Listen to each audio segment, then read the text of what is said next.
ಏಸು ಕ್ರಿಸ್ತರ ಜನ್ಮದಿನದ ಅಂಗವಾಗಿ ನಡೆಯುವ ಕ್ರಿಸ್ಮಸ್ ಹಬ್ಬದ ಆಚರಣೆಯಲ್ಲಿ ಬಡವರಿಗಾಗಿ ಬಡವರಿಗೋಸ್ಕರ ಹಬ್ಬವನ್ನು ಆಚರಿಸಿ ಎಂದು ಕ್ರೈಸ್ತ ಸಮುದಾಯದವರಿಗೆ ಬೆಳಗಾವಿಯ ಧರ್ಮ ಪ್ರಾಂತ್ಯದ ಧರ್ಮಾಧ್ಯಕ್ಷ ಬಿಷಪ್ ರೇಡಿಕ್ ಫರ್ನಾಂಡಿಸ್ ಅವರು ಮನವಿ ಮಾಡಿದರು. ನಗರದ ಕ್ಯಾಂಪ್ ಪ್ರದೇಶದಲ್ಲಿರುವ ಬಿಷಪ್ ಹೌಸ್ನಲ್ಲಿ ಮಾಧ್ಯಮದವರೊಂದಿಗೆ ಮಾತನಾಡಿದ ಅವರು, ಈ ಕ್ರಿಸ್ಮಸ್ ಹಬ್ಬದಲ್ಲಿ ಕ್ರೈಸ್ತ ಸಮುದಾಯದವರು ನ್ಯಾಯಕ್ಕಾಗಿ ಕೆಲಸ ಮಾಡಲು ಮತ್ತು ಕರುಣೆ ಹಂಚಿಕೆ ಹಾಗೂ ಶಾಂತಿ ಮರೆಯುವ ಸಮಾಜ ನಿರ್ಮಿಸಲು ಪ್ರೇರಣೆಯಾಗಬೇಕು ಎಂದು ಕರೆ ನೀಡಿದರು. ಬೆಳಗಾವಿಯ ಧಾರವಾಡ, ಗದಗ, ಬಾಗಲಕೋಟೆ, ಹಾವೇರಿ ಸೇರಿ ಬೆಳಗಾವಿ ಧರ್ಮ ಪ್ರಾಂತ್ಯವು 5 ಜಿಲ್ಲೆಗಳನ್ನು ಒಳಗೊಂಡಿದೆ. ಇದೇ ಡಿಸೆಂಬರ್ 28ನೇ ತಾರೀಕು ನಡೆಯುವ ಕಾರ್ಯಕ್ರಮದಲ್ಲಿ ಸುಮಾರು 1500 ಜನ ಪಾಲ್ಗೊಳ್ಳಲಿದ್ದಾರೆ ಎಂದು ತಿಳಿಸಿದರು. ಕ್ರಿಸ್ಮಸ್ ಎಂಬುದು ಬಡವರಿಗಾಗಿ, ಬಡವರಿಂದ ಮತ್ತು ಬಡವರಿಗೆ ಆಚರಿಸಲ್ಪಟ್ಟ ಹಬ್ಬ.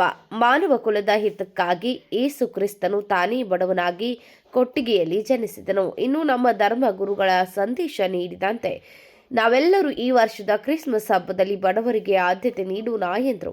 ಈಚೆಗೆ ಬೆಳಗಾವಿ ಅಧಿವೇಶನಕ್ಕೆ ಆಗಮಿಸಿದಾಗ ಸಿಎಂ ಸಿದ್ದರಾಮಯ್ಯನವರು ಇಲ್ಲಿನ ಧರ್ಮ ಪ್ರಾಂತ್ಯಕ್ಕೆ ಭೇಟಿ ನೀಡಿ ಗೌರವ ಸ್ವೀಕರಿಸಿದ್ದು ನನಗೂ ಸಂತಸ ತಂದಿದೆ.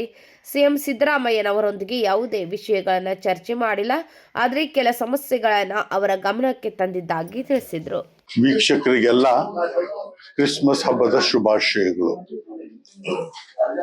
ಈ ಸಲದ ಕ್ರಿಸ್ಮಸ್ ಹಬ್ಬದ ವಿಶೇಷತೆ ಏನಂದ್ರೆ, ಕ್ರಿಸ್ತರು ಈ ಜಗದಲ್ಲಿ ಹುಟ್ಟಿ 2025 ವರ್ಷಗಳು ಸಂದಿವೆ.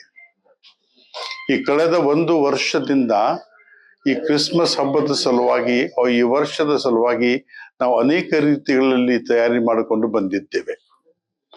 ನಾವು ಅನೇಕ ಸಮಾಲೋಚನೆಗಳನ್ನು ಮಾಡಿದ್ದೇವೆ.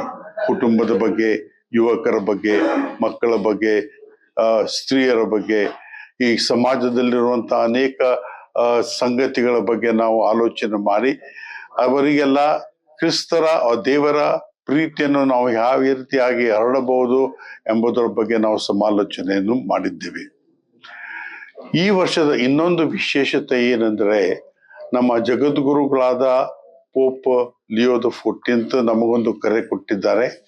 ಕ್ರಿಸ್ಮಸ್ ಸಮಯದಲ್ಲಿ ನೀವು ಬಡ ಮಕ್ಕಳ, ಅವ್ರ ಬಡ ಜನರ ಹೆಚ್ಚು ಕಾಳಜಿಯನ್ನು ವಹಿಸ್ರಿ. ಅವರ ಸಲುವಾಗಿ ಅನೇಕ ಕಾರ್ಯಕ್ರಮವನ್ನು ಹೊಂದಿಕೊಂಡು ಬನ್ನಿ. ಅವರ ಸಲುವಾಗಿ ದುಡಿಯಿರಿ. ಯಾಕಂದ್ರೆ ಈ ಕ್ರಿಸ್ಮಸ್ ಹಬ್ಬ ಒಂದು ರೀತಿಯಲ್ಲಿ ನೋಡಿದ್ರೆ ಇದು ಬಡವರ ಹಬ್ಬ. ಬಡವರ ಹಬ್ಬ, ಬಡವರಿಗಾಗಿ ಮತ್ತು ಬಡವರ ಕೂಡ ಮಾಡುವಂತ ಆಚರಿಸುವಂತ ಒಂದು ಹಬ್ಬ.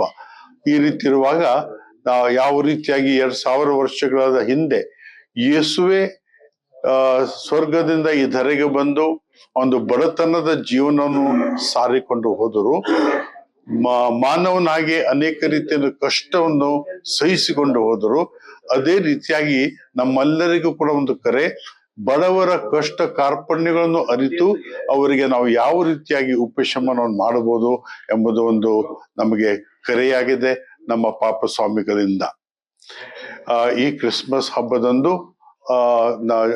ನಮ್ಮ ಬೆಳಗಾವಿಯ ಎಲ್ಲ ಚರ್ಚ್ಗಳಲ್ಲಿ ಅನೇಕ ರೀತಿಗಳಲ್ಲಿ ನಮ್ಮ ಈ ಸಂಭ್ರಮಾಚರಣೆ 24ನೇ ತಾರೀಕಿನ ರಾತ್ರಿ 12 ಗಂಟೆಗೆ ಜರುಗುವುದು.